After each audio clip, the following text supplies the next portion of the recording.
না না কিরে বাসা ভাই কি করস? মাড়ি ঘুরতাছি ভাই ভীমের তলা। এটা কি? এটা ভাই খুন্তি কয় মানিকগঞ্জ এলাকায়। তাই? হ্যাঁ তো এটা ভালো জিনিস পাইছিস। হ ভাই সেই মাটিঘাট তারাম আছে ভাই। এখন না এই পারে বের কর দি। এবার বাড়ি করুম।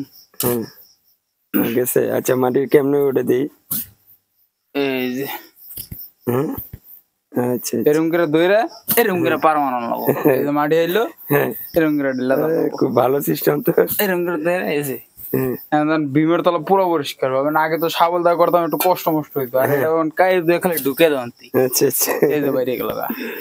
তো ভালোই তাই না? রাত্রেও কাজ করতেছিস? হ্যাঁ ভাই কি করবো, কাজের চাপ অনেক। ঈদের আগে পাবেন কমপ্লিট দেওয়া লাগবো। আচ্ছা আচ্ছা কোথায় আছিস জানিস? মানিকগঞ্জ সিংড়াইর। আচ্ছা আচ্ছা এখন এটা কি আরসিসি লাইনের লেগে? জি ভাই আরসিসি লাইনের লেগে। ওয়েস্ট রোডের এবং সুরেশ লাইন আলাদা হবে। এই ভীমের নিচ দিয়ে বেরিয়েবো না? হ্যাঁ এই যে দেখেন, এই যে দেখেন। আচ্ছা আচ্ছা দেখা গেছে। হ্যাঁ হ্যাঁ ঠিক আছে ঠিক আছে।